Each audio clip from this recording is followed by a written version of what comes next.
Hello and welcome to yet another YouTube video. It is that time of year and we are inside of Canva to make our tier list or my tier list for new note-taking apps for 2024. So I am just trying to cover the new ones, things like Notion, Obsidian, even Mem won't be in here, but these are a lot of new options that I know a lot of people do like and enjoy.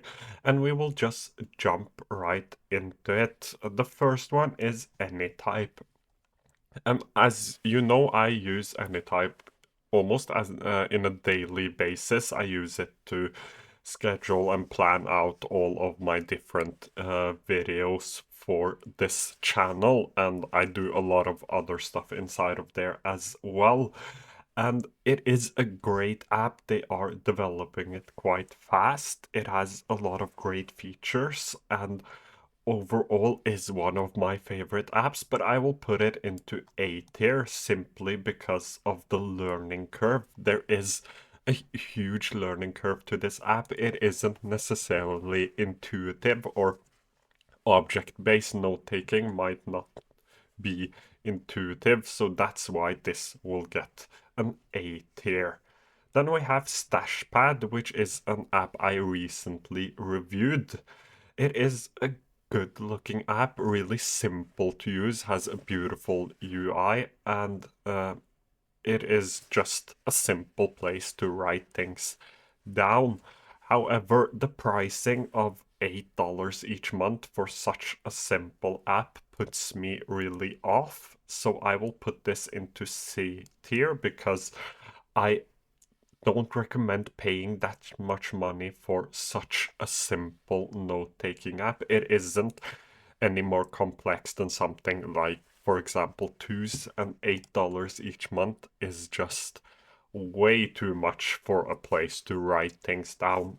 In order for me to pay $8 each month, which I have done several times for note-taking apps, they need to serve another purpose. They need to have a lot more features. So I wouldn't pay $8 each month, and it is just a basic looking note-taking app, so that's why it gets a C tier. Xtiles is another one of these beautiful visual note-taking apps. This is an app I have tried out several times, and I find it kind of fun to use. It is quite good. They are, again, developing it quite fast. I like the fact that it is sort of like a more visual Notion, if you can actually call it that. It doesn't have the same database functionality as Notion has, but it has the same beautiful design, and you can do everything as you want. So you can create everything exactly the way you want it to. And overall, I think it is a really beautiful app. One thing I have struggled with a lot is organization and finding different notes, especially notes. If you take a lot of different notes, the organization becomes quite hard, so that's why I will put it into B tier. However, if you are using it as a project manager, this would probably be up here as an A or S tier. But as a pure note-taking app, I would probably place it as a B tier.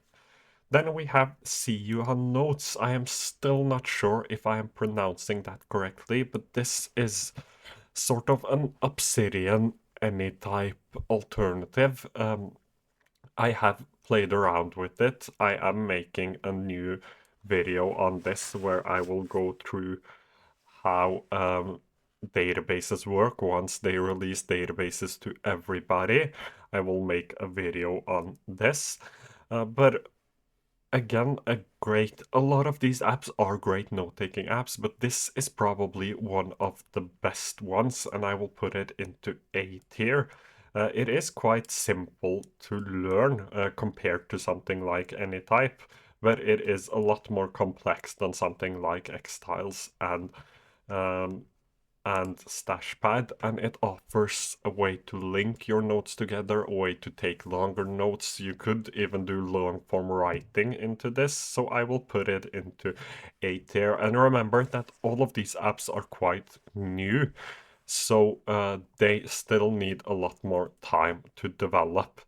Then we have Microsoft Loop. Microsoft Loop is Microsoft's version of something like Notion. It is a good looking app. I use this a lot at work. I love it, but there is one problem, and that is that it doesn't offer enough features. Things like linked databases with different filters doesn't exist. You can't actually add multiple tags in one tag column, which I think is really stupid, because then you will have to create yourselves 3, 4, 5 tag columns. I had to do that at work.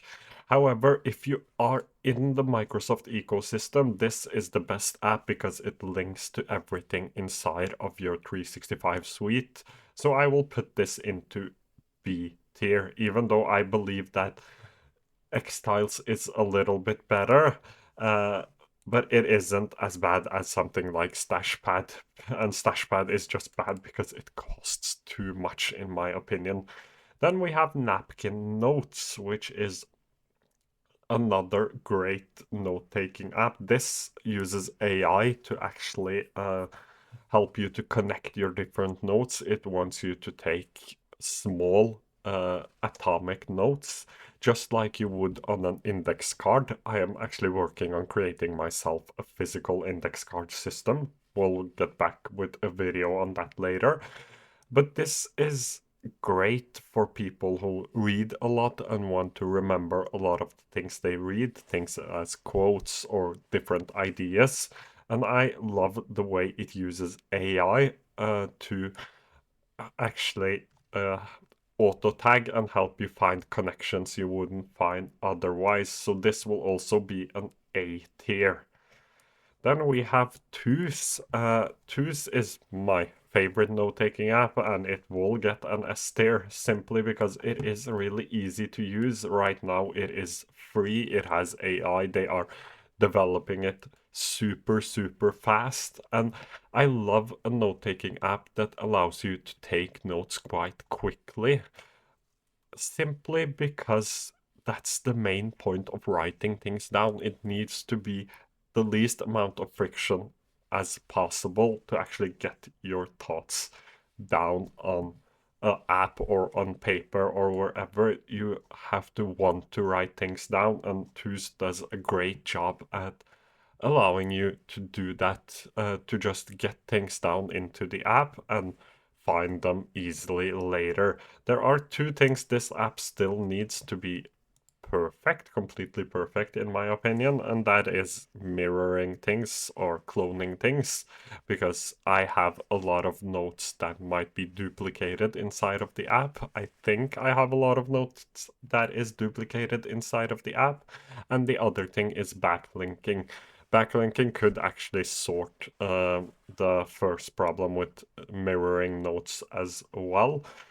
But as of right now, it is still one of the best go-to apps out there to just write things down. And I would recommend everyone to have this app inside of their toolbox, because it can be a place where you write things down before you move them into a different app later.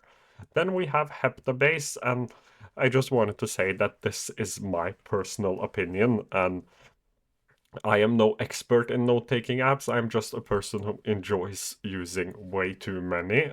This is Heptabase, and Heptabase will also be an S tier. This is the best app I have found to actually have all of my different ideas on a whiteboard, connect them together. It has backlinking. Now it has to-do functionality as well. It has a daily page. They have just made a perfect note-taking app. It has databases you can use, sort of like Tana's super tags. And I just enjoy using this app. I think it is one of the best note-taking apps and best ideas I've ever seen in the note-taking space. So this is an S tier. Then we have Scrintl, which is similar. It also evolves around cards on an infinite canvas where you can connect your different ideas together.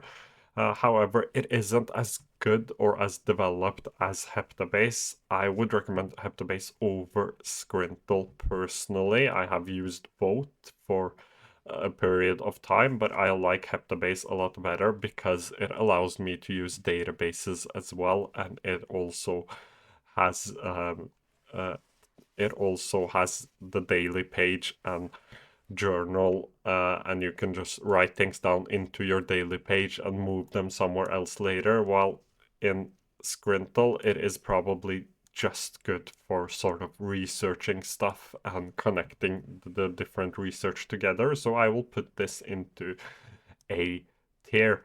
However, both of them are great options, and if you don't need something like databases or a daily journal page, I would recommend going for Scrintl. But if you want everything inside of one app, Heptabase is probably a better choice. Then the last app I have on my list today is actually Capacities. And Capacities is an app I have tested out, but I haven't used too much. It is just like any type, object-based note-taking app. It is quite similar to Notion, and a lot of people from Notion have jumped ship to use Capacities instead. It gained a lot of hype, just like Tana did when it first came out. And I will put this into A tier. It has, just like any type, a learning curve, maybe a smaller one than any type. It isn't beginner friendly, but it is a great app, especially if you like object-based note-taking, which I like a lot. But because of the complexity, I have chosen to put it into A tier. And as you may have figured out, I rank these apps based on how much I like them and how complex they are, because I believe that it is really important to have an easy to use note-taking app. If an app gets too complex, it you will probably end up not using it enough to actually have a lot of knowledge inside of it, and your knowledge will not compound inside of the app. However, all of these, maybe except Microsoft Loop and Stashpad, are great options, and this is my tier list for the year. If you want to create your own tier list, I will leave a link to Tier List Maker down below. And if you go on and decide to create your own tier list, please do hit me up in Twitter or IG and show me what you have made. I would love to see how you are thinking. And as always, this is my personal opinions, and it is totally okay to disagree with me. And I hope you enjoyed this sort of fun little video. There will be more coming quite soon. Thank you so much for watching, and I hope to see you again quite soon.